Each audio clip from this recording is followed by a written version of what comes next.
힐건이라고 불렀대. 힐건이 프로젝트. 쌍무지개 떴는데 선생님 이게 무슨 의미입니까? 그랬더니 명태균이 뭐라고 했냐면 사모님이 천관이어서 그렇습니다.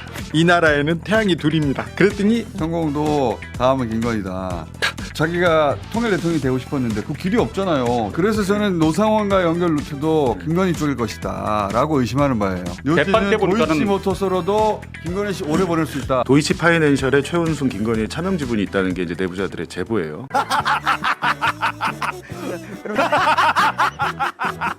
지금 김건희 씨 특검법 통과됐기 때문에 김건희 씨 이제 수사가 이제 본격적으로 시작되는 거 아니에요. 근데 그 중에 이것도 해야 된다를 얘기해 보려고 잠깐 모신 건데 저는 계속 얘기하지만 내란 관여를 확인했는데 내란 관여.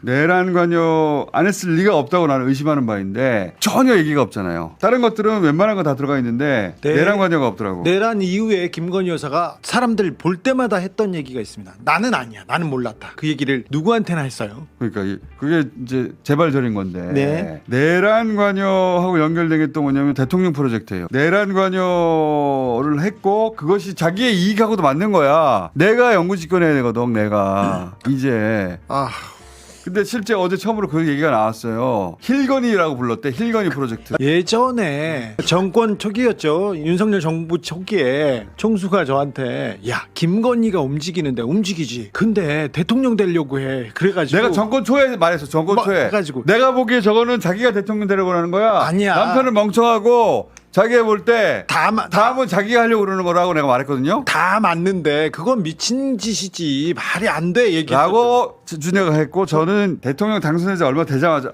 이 김건희 다음 대통령 하려고 그러는 것 같은데. 그 얘기를 했었습니다. 그 얘기를 해서 그때부터 이제 얘기가 시작됩니다. 어제 처음으로 힐건이 프로젝트라는 게 저쪽 진영으로부터 나왔어요. 힐건이 프로젝트. 아 진짜 있었어 그런 게? 힐러리 김건희 프로젝트. 진지하게 검토했다니까요 통실에. 아 정말? 아니 그럼요. 그런 보고서를 쓴 사람이 있대요. 힐건이 프로젝트. 윤희석은 그래가지고 그렇지. 마포대교 나왔을 때 또 그때 안에 시작된 거예요. 이제. 그게 힐건이 프로젝트. 윤희석 전 시작이야, 대변인은 저쪽 내부 이제 몰라 저 지시하고 사람은. 그게 보세요. 자살 예방의 날이야. 그 의미가 있잖아요. 그래도 마포대교 많이. 그러니까 거기서 딱 이게 사진도 굉장히 저 사진 그렇게 찍은 진짜 거잖아요. 자기적이잖아요. 그냥 간 게 아니라. 어떻게 그러니까. 그렇게 저거는 연출 사시죠. 나중에 실행에 어떻게 옮긴 했어. 것이고 김건희를 대통령으로 만들려고 하는 거구나.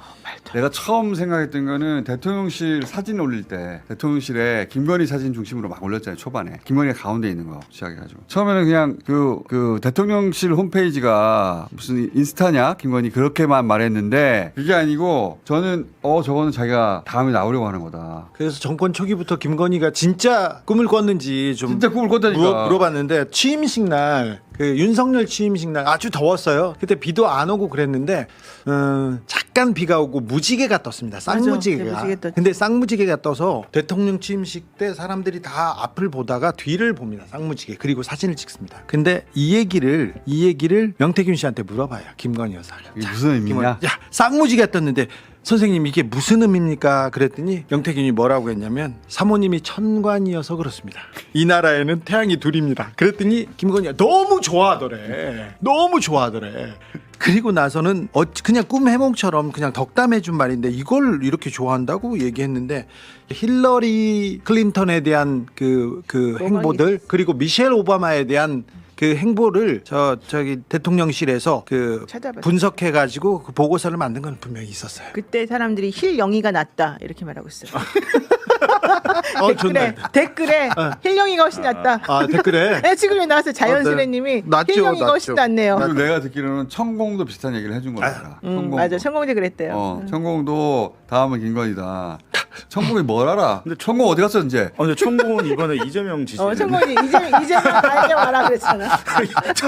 옮겨 타보려고. 이재명 대통령 된다고 지지 선언을 하는데 근데 결국에는 저희가 기자들도 설마 이랬잖아요.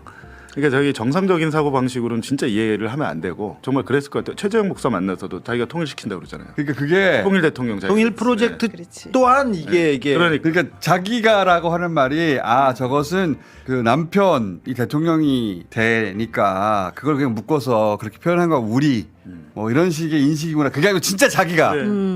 그 말이에요. 이명수랑 7시 대통령 되기 전부터 내가 정권 잡으면 다 가만히 안 둔다고 그러잖아요. 지금 처음에 제가 이 얘기 했을 때 다들 주변에서 야 말도 안 되는 소리 하지 마 어떻게 돼라고 했거든요. 그 방법을 찾은 게 계엄이에요. 그 방법을 결국 찾은 게 선거로는 안 될 것 같고 감옥 안 가는 프로젝트이기도 했고 정권 연장 프로젝트이기도 그러니까 정권 연장을 남편을 시키는 게 아니고 자기가 하려고 했다니까. 아니 그래서 충암고 그 얘기가 왜 중요하냐면 그 분이 제보한 뜻은 뭐냐면 이미 중앙지검장 할 때부터 그 김건희가 김영현하고도 아주 잘 알았고 김영현을 통해서 노상원도 알았던 것 같다는 거예요. 김건희하고 노상원 난 통화했다고 그러니까 의심해요. 그 루트가 충암고에서 김영현을 통해서 이미 그때 됐다. 자기들은 그렇게 알고 있고 얘기하고 있다. 뭐 이렇게 얘기를 하더라고요. 그렇게 됐는지는 모르겠으나 김건희 씨가 남편 계엄에 대해서 몰랐다는 것도 말이 안 되고 자기가 통일 대통령이 되고 싶었는데 그 길이 없잖아요. 선거를 통해서 어떻게 돼? 그걸 모를 정도로 바보가 아니야. 그래서 나는 그 계엄의 루트를 탔다고 나는 의심하고 있고 그리고 그렇게 해주는 데서 결정적으로 도움을 줄 사람 그러니까 그 사람은 결정적으로 방해물들을 제거해야 되거든요. 그 방해물들이 예를 들면 나 같은 놈인 거야. 그리고 그 방해물이 한두 명이 아니라 거기 만 명 수준이잖아. 다 모아보면 거기 여기 있는 사람들 다 쓸려 나가는 거야. 저도 윤석열이 제거 대상으로 그걸 노상원을 공장장을 시키려고 했다고 한 생각 안 해요. 저는. 김건희가 찍은 왜냐하면 본인 제거해서 알고리즘이 있기 때문에 이걸 보질 않는다고 윤석열은. 김건희가 전 찍었다고 생각해요. 그래서 저는 노상원과 연결 루트도 김건희 쪽일 것이다라고 의심하는 바예요. 노상원이 찍을 이유도 없잖아요, 사실. 그렇지. 노상원이 김건희가 김건희를 어떻게 한다고? 찍어주고, 네. 무슨 관심이 있어? 나 노상원 모르고 그 사람들도 자기 인생에 내가 방해된 적이 없는데. 근데 이제 한 10,000명 정도 쓸어버리려고 한 거 아니에요. 이 부분이 없다 지금. 홍사훈 기자님 캄보디아 뭐 쪽 어떻게 더 나간 거 있어요? 제가 오늘 여기 나온 거는 그 어쨌든 이번에 특검이 하면서 많은 분들이 저한테 그걸 좀 물어보더라고요. 주가 조작해달라고. 아니, 그러니까 도이치 주가 조작이 그게 하더라도 지금 9명이 기소돼서 네. 어쨌든 다 집행유예로 다 나오지 않았냐. 형량이 약했지 않았느냐. 김건희도 그럼 그거 해봤자 집행유예 뭐 벌금이나 뭐 이렇게 물고 나오는데 그게 그렇게 중요한 거냐 하는데 그거 정말 착각인 게 그 9명 기소된 사람들은 권오수는 최대 주주 대표니까는 이제 직접 이제 주식을 사고 팔고 할 수는 없고 차명으로 다 했단 말이에요. 네. 진짜 그 9명 전부 다 돈 잃은 사람들이잖아요. 재판에서도 그게 반영이 됐어. 이건 실패한 주가 조작이다. 자기네들 계속 그거 주장을 했잖아요. 그 사람들 다 돈 잃은 거고 이정호도 돈 잃었어요 실제로. 손모 그 쩐주랑 손모 씨도 다 돈 잃은 사람들이고. 그래서 다 집행유예 나왔는데 진짜 돈 번 사람들은 한 100억 번 사람들이 있거든요. 김건희 모녀가 24억 벌었고 나머지 한 6명이 한 100억 가까이 벌었어. 한 명도 기소가 안 됐습니다. 입건도 안 됐어. 전주라고 하면 아니 전주가 아니라 이 사람들이 진짜 주범들인 거지. 진짜 주범이다. 그러니까 아, 예. 김건희 이 사람들이 만약 기소가 돼서 했으면은 주가 조작은 형량이 셉니다. 자본시장법에서. 그렇죠. 이 사람들 기소가 되고 진짜 제대로 재판 받으면은 형량이 굉장히 세게 나올 가능성이 김건희를 커요. 빼주려고 그 사람들도 털어주는 거 아니에요? 이 6명을 김건희 모녀 빼고 나머지 4명을 갖다 기소를 하면은 김건희 모녀가 안 들어갈 수가 없어요. 그러니까 이 검찰 수사에서도 이번엔 사실 수사가 어렵지 않다는 게 이 수사 검사들이 항소 이유서나 공소장에 그 힌트를 곳곳에 심어놨어. 심지어 그중에 한 명 27억 번 사람한테는 권오수의 경제적 공동체다. 권오수가 번 걸 지가 직접 챙길 수는 없으니까 이 사람한테 이모 씨라는 사람한테 저수지처럼 이용을 했다. 권오수가 자기 돈 못 벌었다고 이걸 이렇게 다 하는데 적시를 해놨어. 하는데 우리가 실제로는- 차마 기소는 못하지만은 왜 못한지는 우리가 다 짐작을 하지만 왜 못하지만은 이런 게 있었어. 오케이. 라고까지 하면서 했거든요. 이종호도 돈 못 벌었잖아요. 난 삼부토건이나 그다음에 임성근 사단장 이번에 특검에 다 그거 밝혀질 거예요. 특검에 들어가 있잖아요. 왜 이종호 말을 그렇게 들어줬을까? 뭐 들어줬는지 안 들어줬는지 아직 확실하진 않지만 들어줬을 것 같아요. 로베의 루트처럼 보이죠. 이종호는 자기만 돈 잃은 줄 알았어 그때. 재판이 시작되고 나서 딴 놈들은 돈 번 놈들이 진짜 있었구나라는 걸 그때 알았어요. 그렇게 이해하고 계시다. 김건희 입장에서는 마음의 빚이 있었던 거지. 내지는 얘가 입을 열면은 진짜 뿔딱 지나서 입을 열면 우리 다 골로 간다. 그러니까 얘 말은 다 들어줘야 돼. 그러니까 삼부토건도 해주고 임성근도 빼달라면은 빼주고 이럴 수밖에 없었지 않았겠느냐. 일리 있다. 이종호는 자기 돈 잃었었어요. 그리고 엑시트를 못했어. 다른 사람들 다 그때 도이치 주가조작에 돈 못 번 줄 알았거든. 10년 전에. 재판 때 요즘은 보니까는 도이치모터스로도 김건희 씨 오래 보낼 수 있다. 오래 보낼 수 있습니다. 매우 오래 보낼 수 있습니다, 형량. 근데 그게 실형이 이제 권오수도 안 나오고 집행유예 나왔잖아요.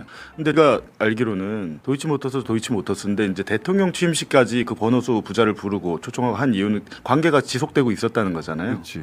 저 때 뭐 하고 말았으면 대통령 취임식 부를 일이 없는데 그 관계의 지속은 이후로는 사실은 도이치모터스는 크게 이익이 안 나는 회사예요. 도이치파이낸셜이 다 이익이 나고 도이치파이낸셜에 최은순, 김건희의 차명 지분이 있다는 게 이제 내부자들의 제보예요. 그러니까 이번에 특검이 수사를 한다면 도이치파이낸셜까지 하고 그리고 그 그게 도이치파이낸셜 파이낸셜이 캄보디아의 캄보디아의 DAMC라는 그게 사실상 이렇게 대출 그러니까 뭐 대법체 같은 건데 이 금융기관이 있더라고요. 그래갖고 그거를 왜 2023년에 본놀이하는 캄보디아 곳이네. 금융기관을 왜 인수했는지 그리고 본놀이 하는 곳이야. 원래 그런- 도이치 모터스를 한번 크게 해먹고 그다음에 도이치 파이낸셜로 또 한번 해먹었거든요. 네, 이거는 그- 수사가 전혀 그 지금 부분이 안 돼 수사가 안 돼 있어요. 도이치 파이낸셜. 근데 그 아, 도이치 파이낸셜이 캄보디아에 진출했다. 근데 이제 캄보디아에 왜 ODA 자금이 그렇게 갑자기 늘어났는가? 거기서 빠져 있는 대목이 이거 기술이거든요. 돈을 빼먹는 것도 엄청난 고급 기술이에요. 여기에 최고 권위자들은 MB 시절에 있어요. 이명박 주변이죠.